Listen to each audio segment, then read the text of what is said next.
Welcome to the Revive Podcast. I am your host, Freddie Romero, and we are excited today because you are with us and you have been listening. And we want to just say thank you for all the ratings and reviews that you've been leaving on Spotify, YouTube, and Apple iTunes. It helps us reach many more people, not just across the nation, but around the world. This is the podcast for those that are a part of the movement of people living out their redemptive purpose in their circles of influence. And today we have someone that'll speak to just that. Today we have Grant Skeldon with us.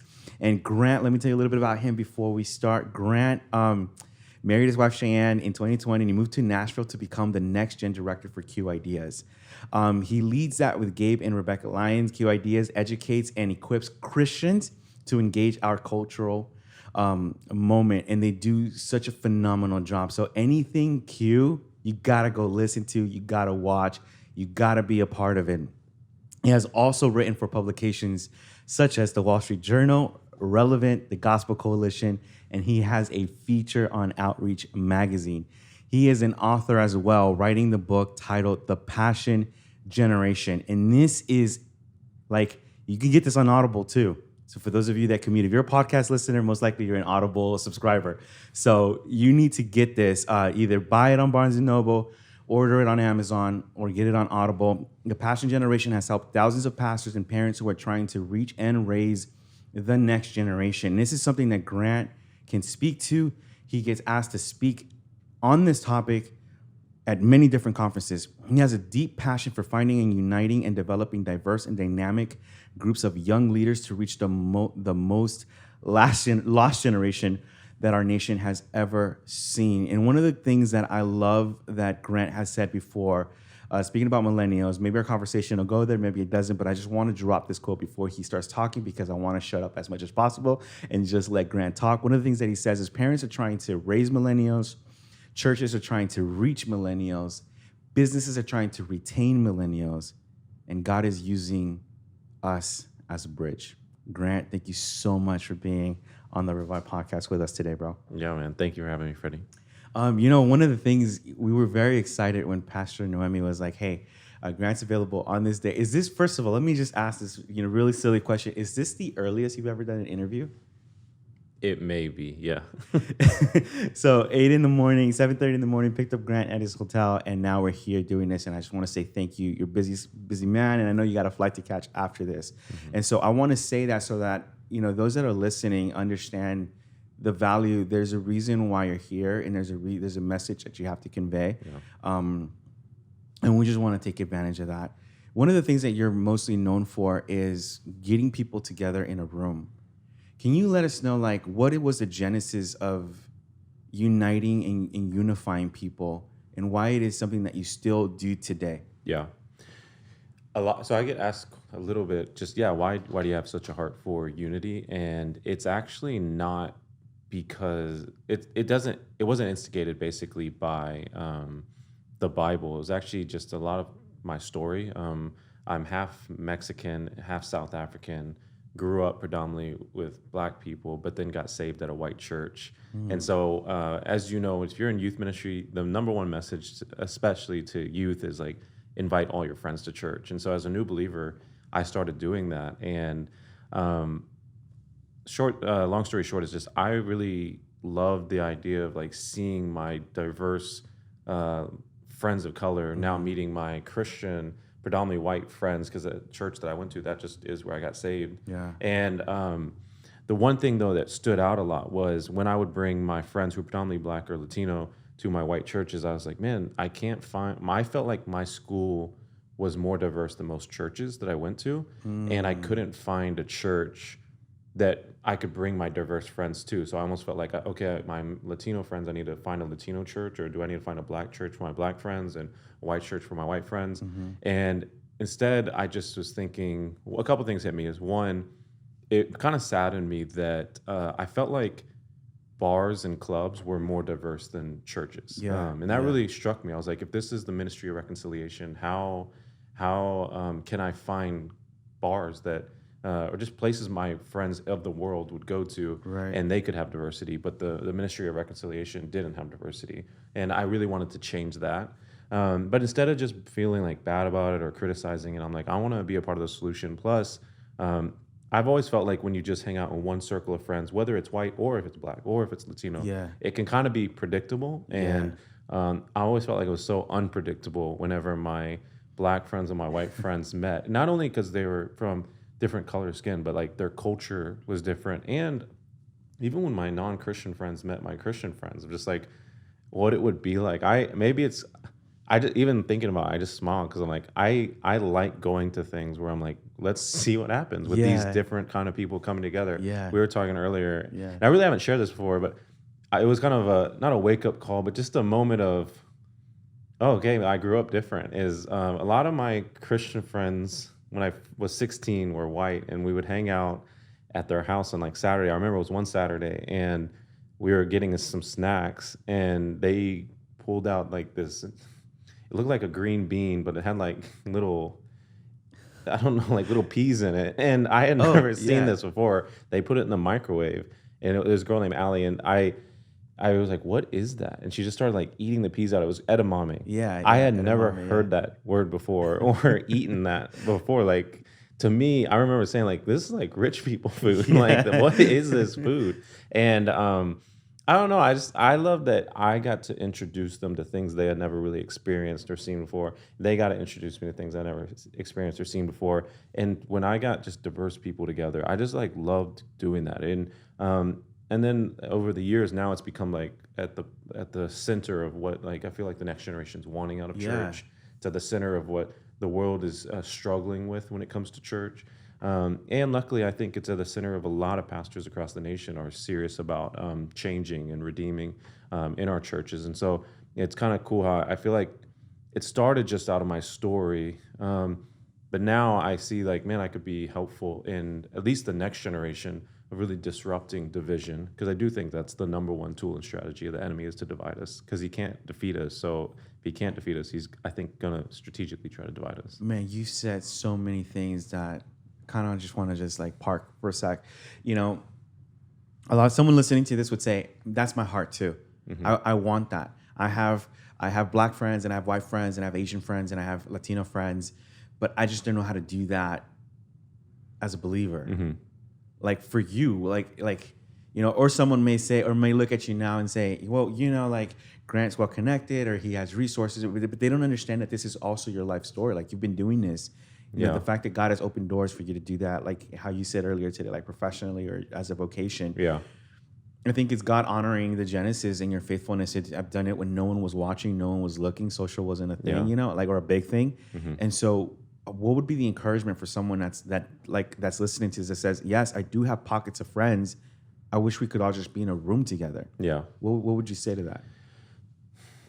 I think networkers and connectors get a bad name, but if you look at a lot of stories in the Bible, like God connects people, and that's a lot of time where the story starts. He'll be like, hey, Philip, I want you to go down this road.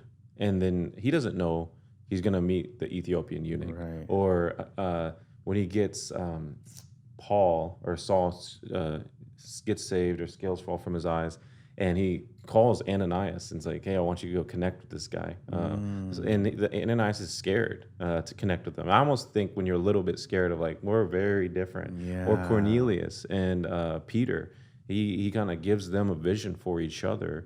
And man, even the Old Testament is like, I want you to go to this well and then you'll meet.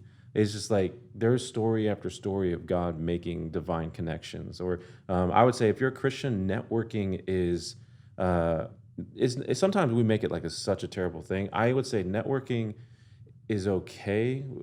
Kingdom connecting is better. Yeah. And to me, the difference is like networking is if I go into a room, go into a conference, go into some setting, and all I'm thinking about is who do I need to meet so I can advance what I'm doing. And it's not all bad. I mean, if we're on a calling that God's given us, we want to advance what God's called us to. I just think it can get weird, and things can go south, and you just come off it doesn't come off as well if all you're thinking about is how to advance you. I Right. think kingdom connecting is when you go into a room and you think, God, if there's someone here, and I think we should be prayerful as Christians, like going into a room, especially when a lot of strangers, instead of thinking about like proving ourselves to anybody, instead of thinking, oh, I'm insecure, maybe I should leave, or I'm insecure, I don't feel like I belong here. For whatever reason, God has you there. I would go in prayerful and think, I like to ask myself, one, who is it? God, is there anyone here that I'm supposed to connect with that could advance what you're calling me to? And I can take it to the next level so we can serve more people because that's the end goal of honoring you and serving more people. Two, is there anyone here that I should help connect? Maybe I know someone that someone here should know, and it could advance what you're doing through them as well. Yeah. And then third, I try to be also very open. Is there someone here that I could give a word to or I could encourage? So it's not maybe I'm going to connect them, but they're hurting or they're doubting themselves right now. They're on the verge of quitting. They're just need someone that notices their faithfulness. And I've noticed a lot. God does. I just don't think we go into rooms like that and open to God can have these divine interactions right there. And I'm not going to say, oh, and right there, I'm like laying my hand on someone's head Yeah. and it's changing, life changing every time. But over years of a whole bunch of touch points like that with God's people, it's pretty cool to see all that happens. And we need to, I think, also get to a place where we see it as a huge win when I can connect someone with someone I know and see what they do Yeah. with those relationships. Because we're a whole family. And I lastly will say, I don't think that the church needs. I think we're all trying to build new nonprofits, new churches, get more resources, get all this. But like, I think when God looks at His church, He's like, you guys collectively have a lot of resources. You have a lot of talents. You have a lot of gifting. You actually have great leadership skills. All the things like you have innovative ideas. The only thing you guys don't have is unity among yourself. You guys don't have deep trust among yourself, and so we have. Christians across the world and the nation have finances. They have nonprofits. We have a lot of churches. We just don't have connection, community, trust, unity across all these. And so we end up trying to do a lot of things separately instead of one united church. And therefore, we feel like we're not making ground. But I think if we had more unity, we would realize, wow, we have so much influence and so much skill and so much resources. Yeah, We Grant, just like don't that. share That's it. something I wanted to. Yeah, like what at its best, at its best, what would a unified church look like in the world? What would its impact be? And I think like maybe we're dreaming here. We're imagining that because, frankly, that's something we haven't seen done well. So at its best, maybe we've seen like little clues of it.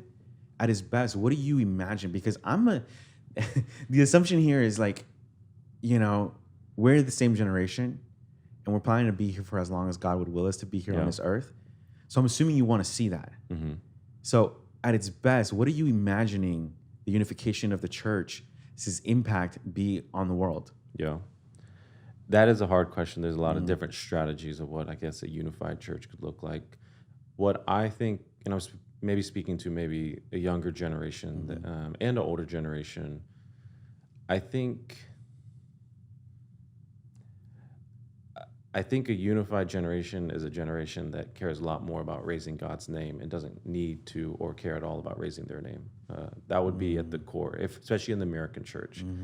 Maybe one of the greatest problems with this version of American Christianity, especially that young people, including myself, can propagate is I want to change the world. I want to impact culture. I want to do all these things for God. But I also sometimes want to raise my name while I'm raising God's name. Yeah. I heard David Platt say this, and it just struck me. I was like, man, this might be one of the deepest rooted problems in the next generation of Christians. Is he said, all of us want to raise God's name. We're just kind of subtly hoping, maybe without even noticing, we're hoping as we raise God's name, He would raise our name. And that's very problematic. And I don't think that's just a next gen problem. I think all Christian, especially leaders, ironically, we want to raise His name while raising our name. And it might only be 90% raise His name, 10% raise my name. And some are like 30%, 40% raise my name while 60% raising God's name. And just continually giving it back to God of like, we got into this because he changed our life. We weren't like trying to be a leader. Right. We were probably most likely broken. We were in some type of change in our life, and God like found us, and or we finally stopped running from him. And what I've noticed in a lot of Christians leaders' life is then they find something they're good at, whether it's planting a church, speaking, writing a book, building a nonprofit, solving a problem. And we do that just out of like the sincerity of God changing our life and us wanting to impact others for his name, other people to like come to an eternal salvation and relationship with him. And then something happens that like we all have to wrestle through as Christian leaders. And that's when other Christians notice what we're doing and they see, man, you're like really good at this. Yeah. And more Christians see it. In your city, they start to see it. Sometimes in your region of the country, they start to see like, man, you're really good at this. Like you're one of the best at it. Nationally, they start to see, hey, would you come and speak like this? Would you come and share more on that? And it goes from 100% for God and his mission and serving people to, hey, I actually like that I get to do this and people notice me. And I think we go from trying to impact people to like trying to impress Christians. Yeah. And that makes it very hard to unite or do something with an unbelievable favor from God and just the authority that comes from, I'm just still 10 years in, I'm not distracted by the attention or the praise of Christians. I'm not trying to like impress Christians. I'm trying to look like Jesus. Right. And I think the more we get back to like, it's all for you. And instead of raising our name, I'm trying to decrease so that you can increase. And so at the core of that, I do think it has to be Christian pastors, nonprofit leaders, speakers, authors, musicians, because all those gifting is good. I never want to demonize those things. I don't want to even demonize speaking or getting opportunities. It's just like constantly checking our heart and constantly surrendering our motives to this is all for you. And I think the more we do that, I'm very free with my relationships. I'm very free with sharing. I'm really free with all of that. And I actually get excited when other people win because I'm on the same team as that person. And they don't compete with me. The best person that doesn't get a lot of attention in the Bible that did this was Peter's brother, Andrew. Yeah. Because he meets Jesus and immediately, like when you get saved, I just want to tell people about Jesus. He goes and gets his brother.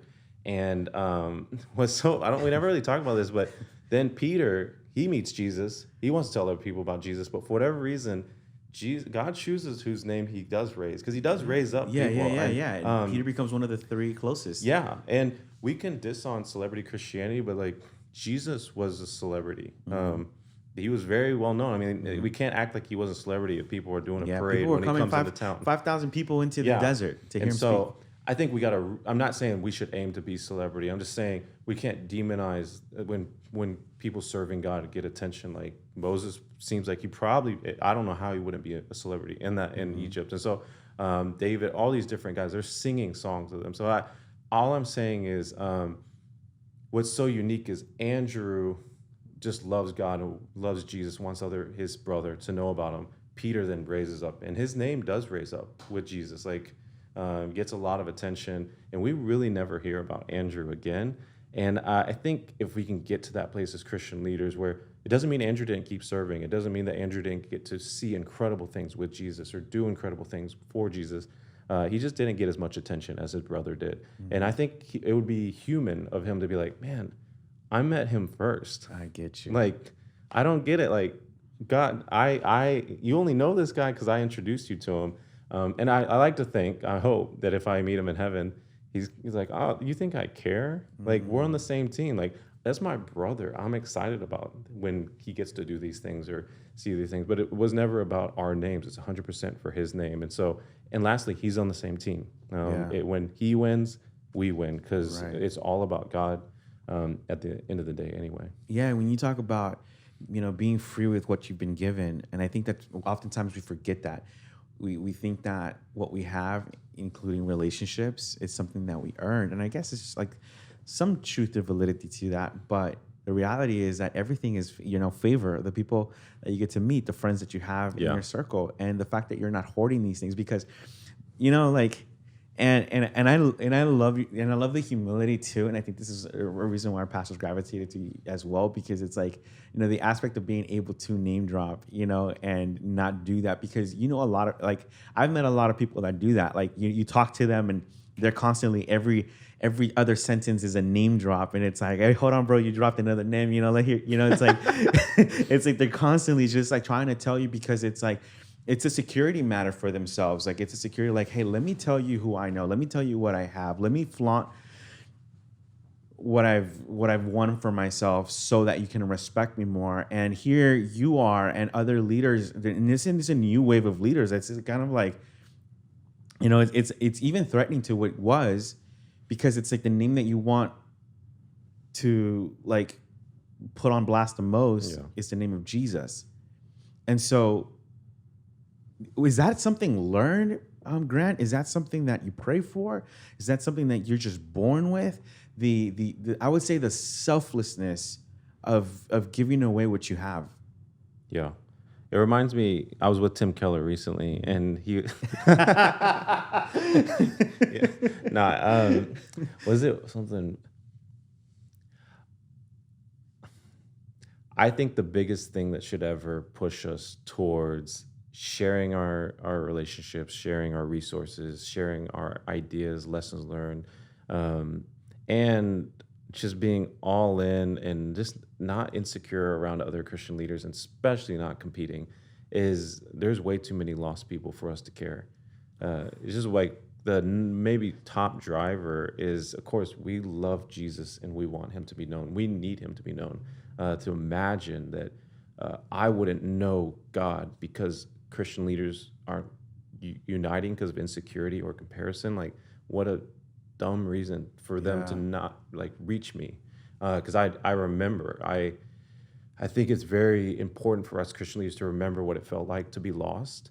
And so that's probably what drives me the most, is we don't have the luxury as the next generation of Christian leaders to be divided. And so when I think about, hey, even if you're doing huge things, like some of the biggest names in our country, and they're doing incredible things for Jesus, like they're on TV or they're on their social media is huge, or they're speaking all over the place.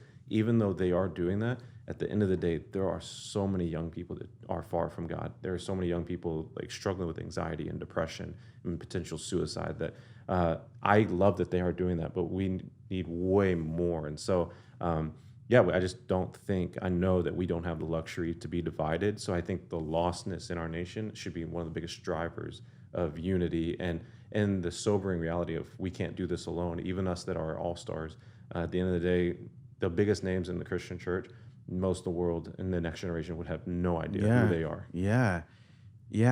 I mean, I guess one of the motivating factors for you is to know what's at stake. Yeah. And, so that's the ugliness of it, right? One of the things that could be, like, labeled as false humility is just like, well, I don't have something to say. I'm new at this. How am I supposed to reach my friends? How am I supposed to reach my circles of influence? How am I supposed to reach my family? How am I supposed to bring people together if I don't know the Bible, never read it?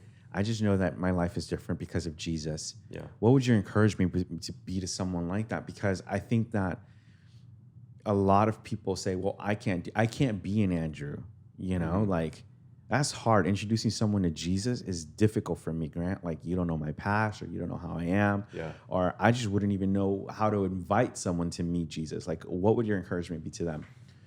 Trying to phrase this the right way. Yeah. I think that everyone God is going to be giving opportunities to do something. I'm not trying to, like, be like Andrew, we highlight the big opportunities, but I would say that every Christian, I think, gets opportunities to have responsibilities that's bigger than themselves. Do things that they just, like, man, I'm honestly not built for this, or I'm not designed for this. I love when young Christians especially get opportunities where they're like, this is bigger than I can handle. This is not something I'm experienced in. And I think that requires a lot of older leaders to like give responsibilities to young people that are so big that it kind of forces them to pray. It forces them to read books. It forces them to want to get mentored. I think a lot of young people are leaving the church not because they're getting asked to do too much. I think young people are leaving because they're getting asked to do far too little. And so I think they'll never want to be a part of something where they don't have large ownership. I think about David. It's probably the best example of the opposite of this.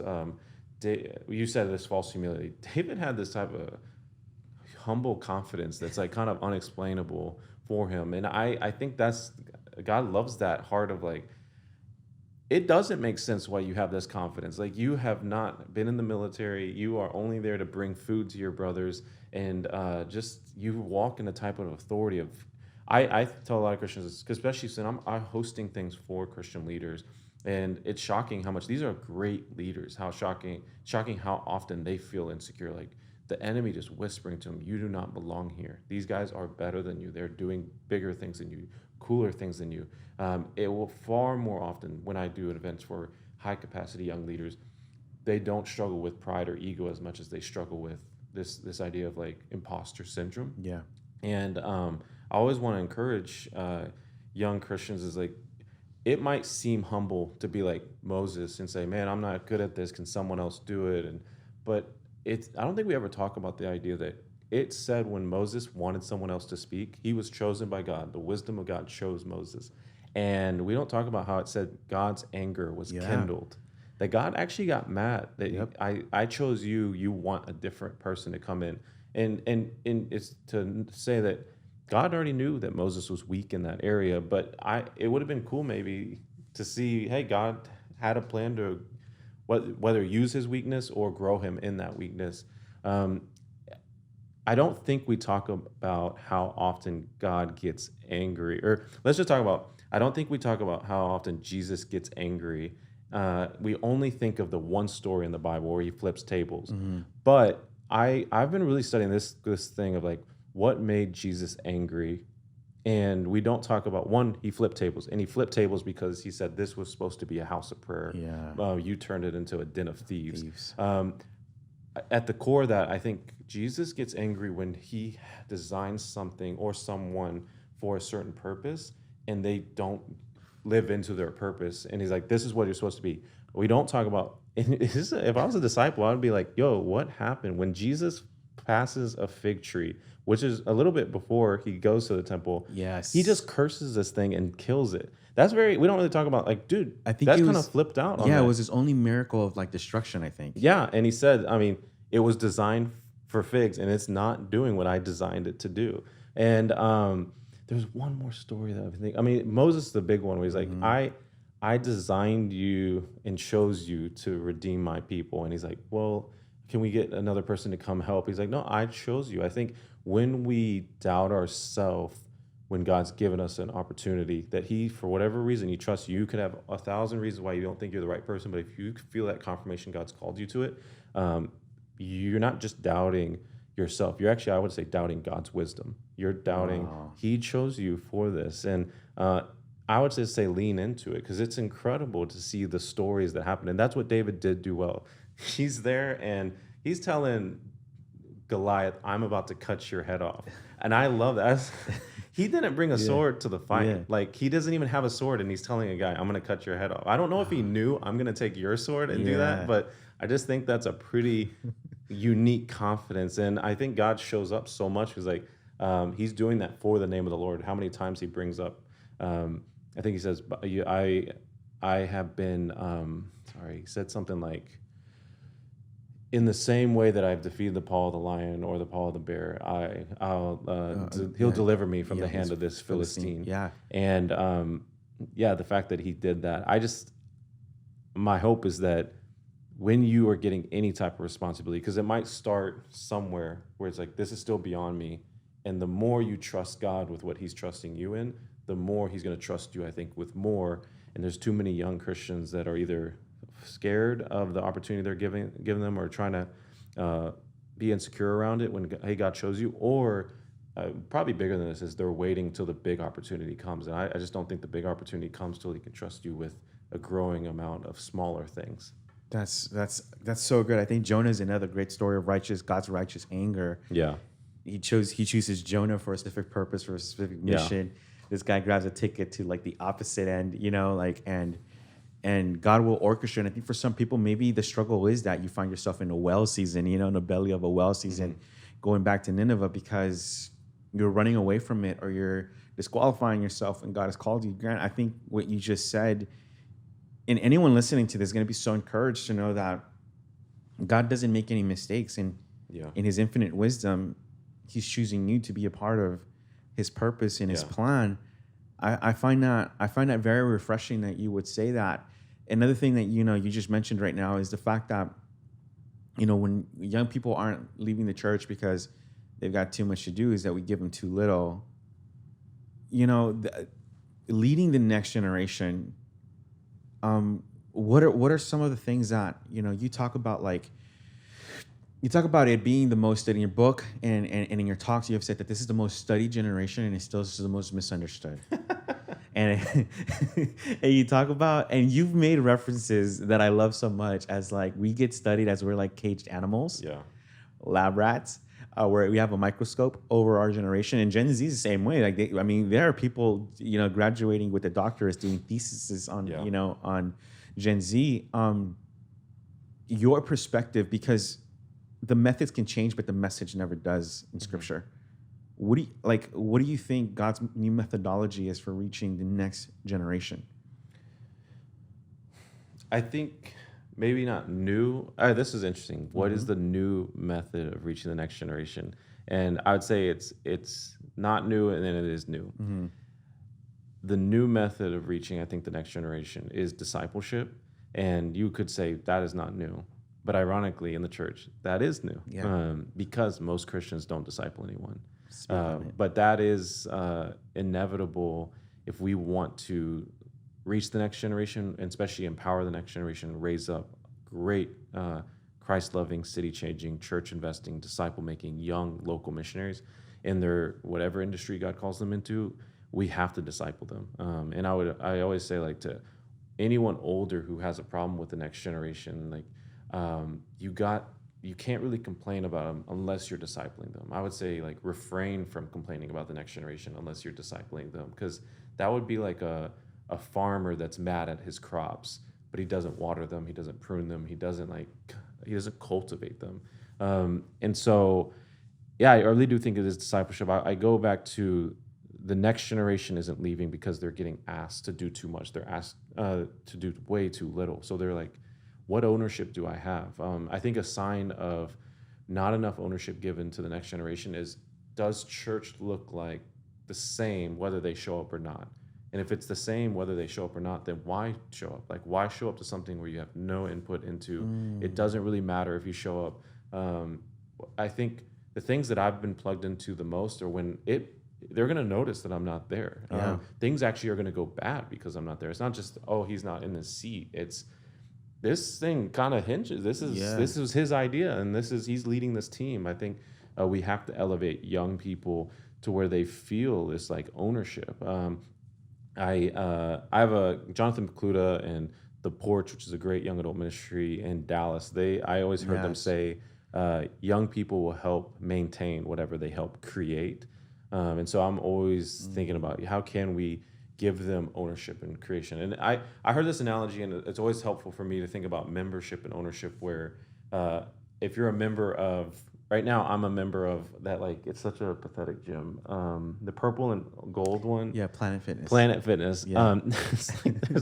It's either in Nashville, you either are Planet Fitness and they don't have any, or Lifetime Fitness. And I used to be like a LA Fitness level of wealth, and I'm not Lifetime Fitness level of wealth, so I have to go down to Planet Fitness. Planet Fitness, so that's where I am. And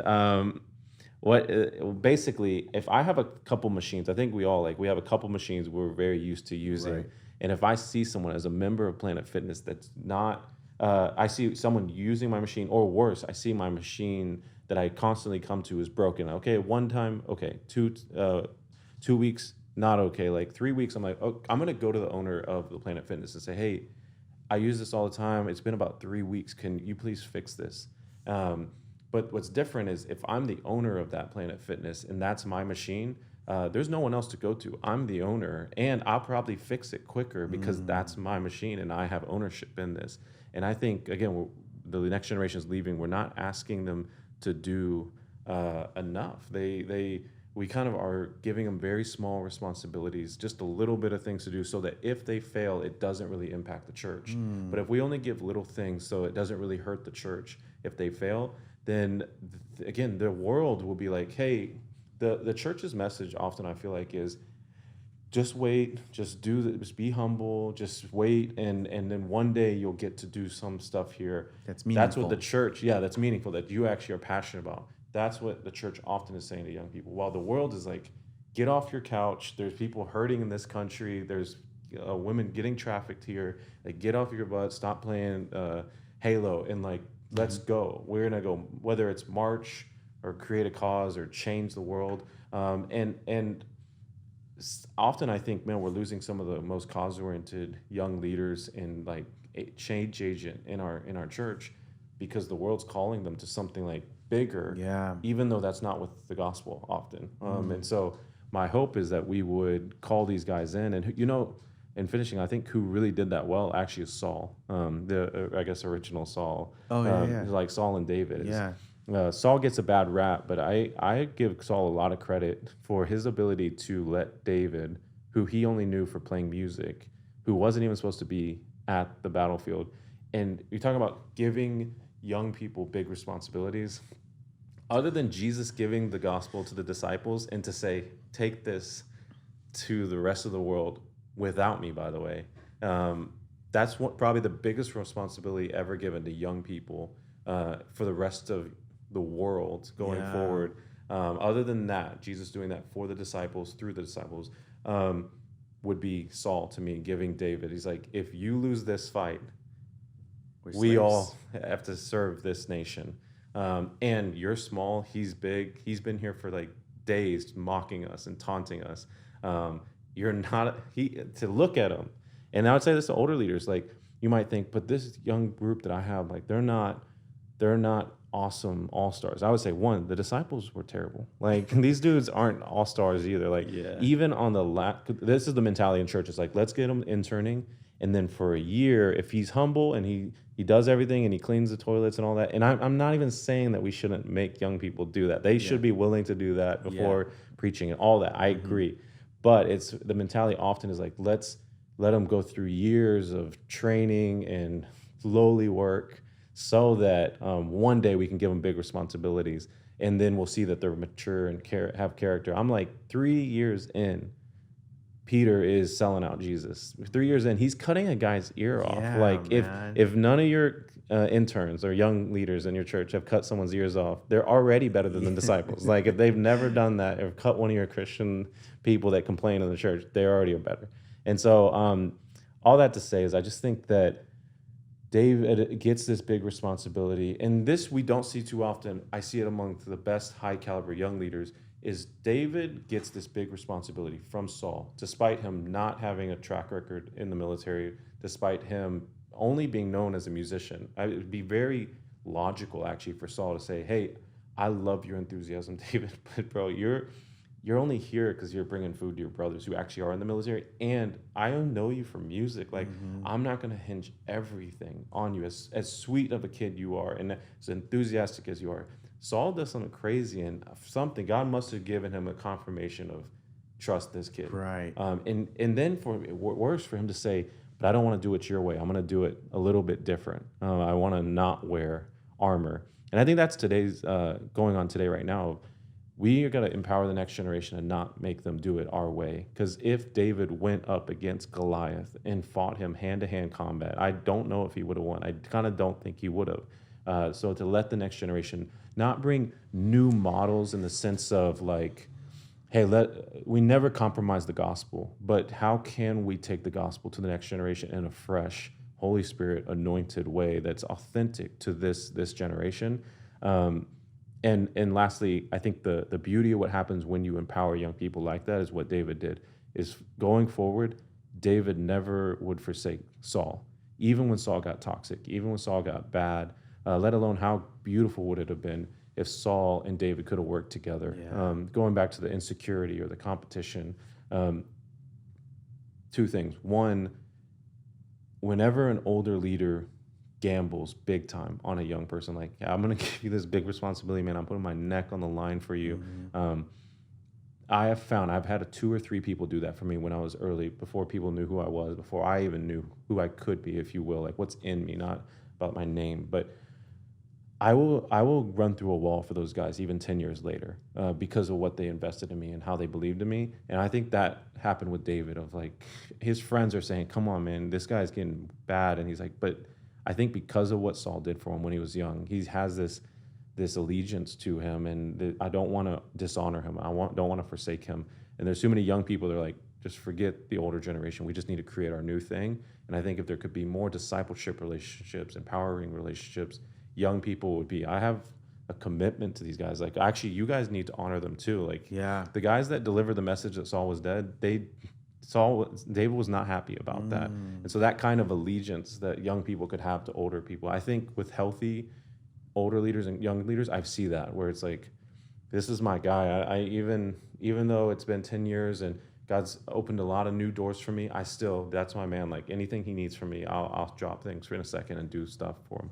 And then 2, this is where things really get south, where I hope in the next 10 years, if we can build healthy relationships, this won't happen, is the older generation has got to get to a place, and this is over the next 5 to 7 years, we got a lot of churches that are dying, a lot of buildings that are like great property, but almost no one in it. And then you got young church planners that are dying to find good property, and they have young people and they have momentum. But my dream would be that some of these older churches that are either plateauing, some are dying, not to say all of them are, but there are many. Yeah, no, or you're they're right. looking for successors. They're like, we need a new young leader. It's just that it's they a would moment be of transition. Yeah, that there would be security in them to say, who are some of the young leaders in our city who we could empower, so they don't have to build a new church down the street, but they could join our congregation, which will require the kind of humility from the young leader and the honor for the saying, we're not just going to come in and change everything immediately where it hurts, but we are going to start slowly growing this church into something that's fresh and new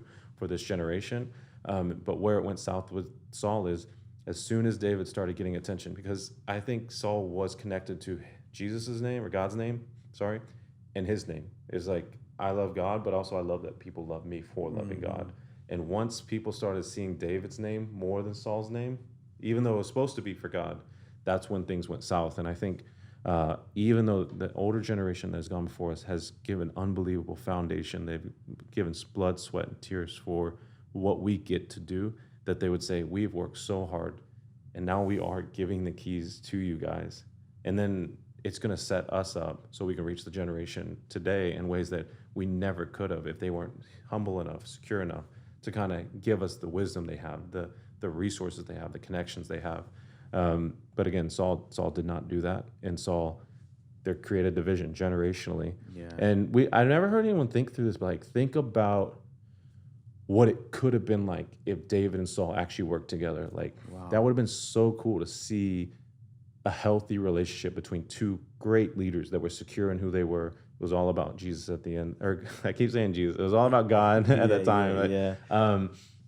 Like, I like to think, this is conjecture, but I like to think Saul and Jonathan wouldn't have died in that battle, because David and his army would have been there with him. It would have been a split army doing different battles in different places. It would have been one big army. Right. That maybe they would have never been in that battle, or at best they would have won that battle because they would have been united.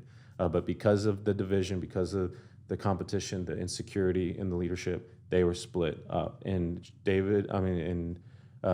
Jonathan died maybe earlier than he needed to, and Saul died.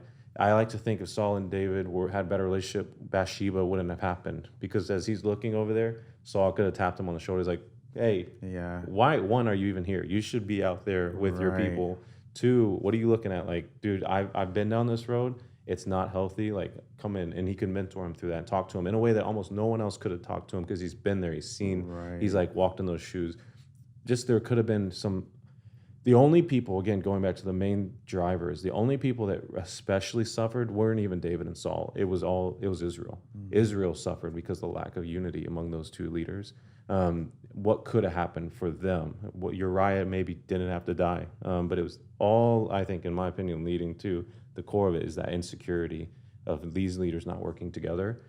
So my hope, again, is we actually have a lot of what we need if we just have some of these older leaders, as they're not going to be obsolete. They actually play a crucial role of like, can you be our mentors? Can you be our guides? Can you be our door openers? And then young leaders that have to be humble, they have to be hungry, they have to show immense honor, sincere honor, and walk as, I would even say, millennials start thinking about how do we be bridge builders to Gen Z. Yeah. Grant, I just want to ask you maybe like one final question, like for you in your life. I mean, and I guess like, who's been that for you? Who's been that person that has discipled you? Well, is that a singular person? Yeah. Is that been a collective? Was it Tim Keller? Like who's been that person for you, and what have you gained from that more than anything that might surprise people? Yeah. I think the most recent person that's been a mentor and door opener for me would have to be a guy named Eric Swanson. Immediately comes to mind two things. One, when I met Eric Swanson, it was in New York City. He was working for Leadership Network, which for decades has gathered some of the largest church leaders across the nation and private communities. And he was working as kind of like the director of the next gen focus of Leadership Network. He's a kind of older guy, so it's unique that he was in that role, but he's a student of culture, and he's just such a profound thinker. And it's almost as soon as I met him, he said, "You should honestly be doing my job. Like, you, just what you're sharing with me, it sounds like God's given you a lot of favor and anointing and reaching next gen." He said, "I'd love to introduce you to Leadership Network because they should be utilizing you." And what person would have a job and say, I think you should have my job? Right. It's not like he had a plan for another job, but he thought, man, more people would be helped if you were in this role. And so he opened so many doors for me at Leadership Network, which would lead to so many other doors for me. Even an opportunity that's, I mean, if you're in the Christian leadership world, he introduced me to Outreach Magazine, and Outreach Magazine ended up putting me on the cover. And this just shows there was few people as excited, if not the most excited, was Eric Swanson. When he got that, he's like, "Come take a picture with me. This is so cool." That just shows the opposite of that Saul mentality of, oh, he's got 1,000 names, he get 10,000. He introduces me, I get highlighted, if you will, and he's the most excited.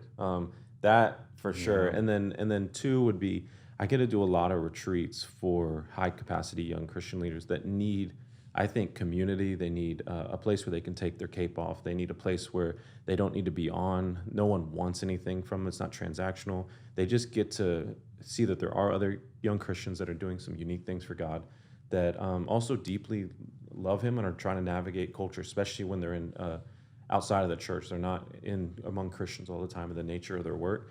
And when Eric knew I was meeting all these guys, he said, "You should do a retreat for them." And he basically said this line of "I'll get you a property so you can do this retreat. I'll cook," and he's a good cook. When he does food, he does it well. "I'll get drinks and I'll build the place and get it all ready. All you got to do is get young people there. You don't have to pay anything, just get them there." And I never would have tried to do a retreat for national leaders across the country if it weren't for him saying, "I got all that covered. All you got to do is get them there." Then I was like, I think I could do that. I could get them there. But if someone would have said, "You have all these people, you should do a retreat," I would have mentally checked out and said, "There's no way. How would I get the money for getting a place? Or where would the money for the food come from? Or what would I even do with the time?" But he just kind of walked with me. And so mentors get you to sometimes to believe bigger than you believe in yourself, or try things you never would try because they'll cover the gaps. And definitely Eric Swanson has done that for me. Grant, it's so honoring because it's something that you're known for, getting young leaders together and ministering to them in that space, and then creating a space where they can be ministered to. I didn't know that it was Eric Swanson who pretty much propelled this. He did, because after that, I felt like, okay, I can do this. Or I really felt this God like burdening me of, hey, they need this. They need more places and spaces like this, and that propelled and launched, I mean, dozens of retreats going forward over the last couple of years. That's amazing, and for him to have like that humility too, like, hey, it's my idea. Yeah, I don't have to be the face of it or yeah, the person running. That is so honoring, and I really appreciate you sharing that story with us. I appreciate you being with us here on the Revive podcast. I hope it's not the last time you get to be with us. yeah. There's a lot more that I know Grant Skeldon can share. But I think that for those listening, they are very encouraged right now to know that what unity looks like doesn't mean uniformity. We don't have to say the same thing, speak the same thing, but we get to be together. And that's a beautiful picture. And also the challenge now that we want to raise up to, is to disciple the next generation, disciple other people. Mm-hmm. I really appreciate, you making that your life's work. Let us know, where we can find you, where we can follow you. Let everyone know. Yeah. Fortunately, there's not, to my knowledge, another Grant Skeldon. Yeah. There's one other Grant Skeldon in the world, and I don't think he really gets on social media. So all my social media gets to be my name, That's just awesome. Grant Skeldon, and then website is just grantskeldon.com. That is amazing. Thank you so much for being with us. And for those of you listening, please, Grant Skeldon is someone you need to follow. If you want to partner with what Grant is doing, you can go to initiativenetwork.com and just, pray for his ministry. If you want to partner with him, we highly encourage you to do that. And also, we highly encourage you to get the Passion Generation on Amazon or on Audible. I highly encourage you to do that as well. Now, remember, I want you guys to leave a rating and a review. If you have any questions for Grant, maybe next time we have him back, we can ask him some questions that you may have. And but for now, go offer hope, ignite hearts, and live in freedom. We'll see you next time.